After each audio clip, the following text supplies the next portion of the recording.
I call the Prime Minister. Thank you very much, Deputy Speaker, and I rise to oppose the motion moved by the Leader of the Opposition.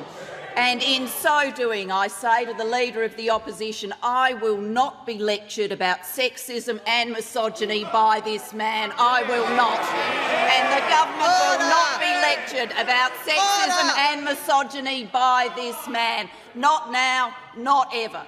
The Leader of the Opposition says that people who hold sexist views and who are misogynists are not appropriate for high office. Well, I hope the Leader of the Opposition has got a piece of paper and he is writing out his resignation. Because if he wants to know what misogyny looks like in modern Australia, he doesn't need a motion in the House of Representatives, he needs a mirror. That's what he needs. Let's go through the opposition leader's repulsive double standards, when it comes to misogyny and sexism. Who has said, and this was when he was a minister under the last government, not when he was a student, not when he was in high school, when he was a minister under the last government.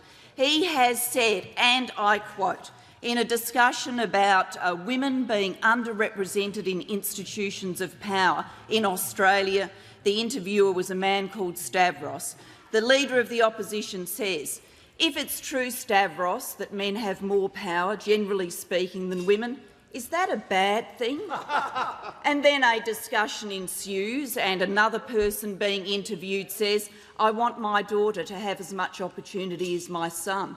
To which the Leader of the Opposition says, yeah, I completely agree, but what if men are by physiology or temperament more adapted to exercise authority or to issue command?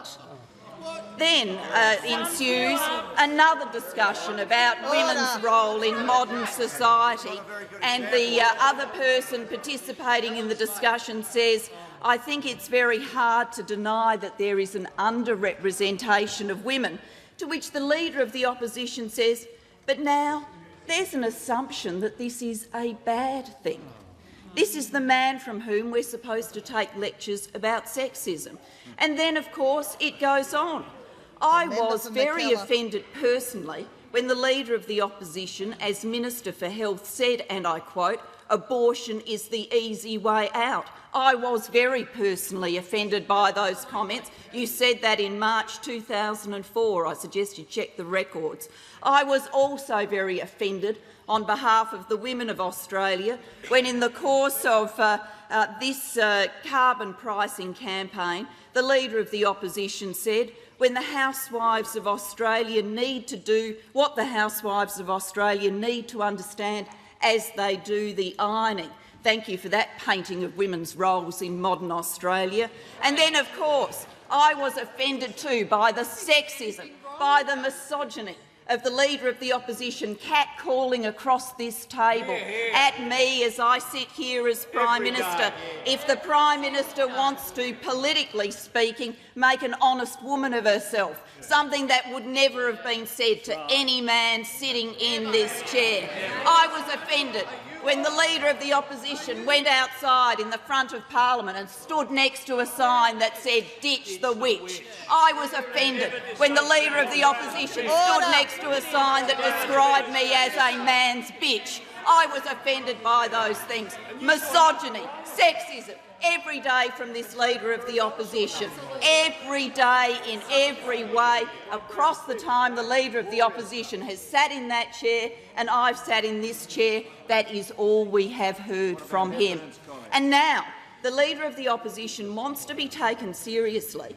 Apparently he's woken up after this track record and all of these statements. He's woken up and he's gone, oh dear, there's this thing called sexism. Oh, my Lord, there's this thing called misogyny. Now, who's one of them? Oh, the Speaker must be, because that suits my political purpose. Doesn't turn a hair about any of his past statements, doesn't walk into this parliament and apologise to the women of Australia, doesn't walk into this parliament and apologise to me for the things that have come out of his mouth, but now seeks to use this as a battering ram against someone else. Well, this kind of hypocrisy should not be tolerated, which is why this motion from the Leader of the Opposition should not be taken seriously. And then second, The Leader of the Opposition is always wonderful about walking into this parliament and giving me and others a lecture about what they should take responsibility for. Always wonderful about that. Everything that I should take responsibility for, now apparently including the text messages of the member for Fisher. Always keen to say others should assume responsibility, particularly me. Well, can anybody remind me if the Leader of the Opposition has taken any responsibility for the conduct of the Sydney Young Liberals and the attendance at this event of members of his front bench? Has he taken any responsibility for the conduct of members of his political party and members of his front bench who apparently, when the most vile things were being said about my family, raised no voice of objection? No one walked out of the room. No one walked up to Mr Jones and said that this was not acceptable. Instead, of course, it was all viewed as good fun until it was run in a Sunday newspaper, and then the Leader of the Opposition and others started ducking for cover.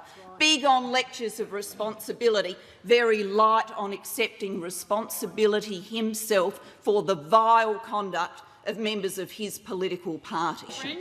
Then, of course, the Leader of the Opposition comes into this place and says, and I quote,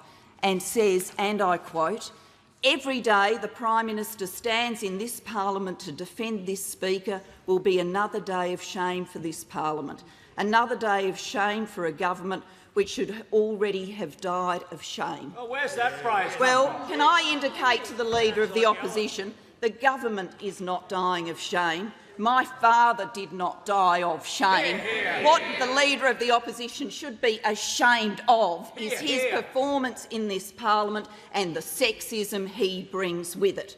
Now, about the text messages that are on the public record or reported in the that's a direct quote from the Leader of the Opposition, so I suggest those groaning have a word with him. Offended by their content because I am always offended by sexism. I am offended by their content because I am always offended by statements that are anti-women. I am offended by those things in the same way that I have been offended by things that the Leader of the Opposition has said, and no doubt will continue to say in the future, because if this today was an exhibition of his new feminine side, well, I don't think we've got much to look forward to in terms of change conduct. Sexism should always be unacceptable. We should conduct ourselves as it should be always unacceptable. The Leader of the Opposition says do something. Well, he could do something himself if he wants to deal with sexism in this parliament. He could change his behaviour, he could apologise for all these past statements, he could apologise for standing next to signs describing me as a witch and a bitch, terminology that is now objected to by the front bench of the opposition. He could change a standard himself if he sought to do so. Now looking at his watch, because apparently a woman's spoken too long, I've had him yell at me to shut up in the past, but I will take the remaining seconds of my speaking time to say to the Leader of the Opposition, I think the best course for him is to reflect on the standards he's exhibited in public life, on the responsibility he should take for his public statements, on his close personal connection with Peter Slipper, on the hypocrisy he has displayed in this House today.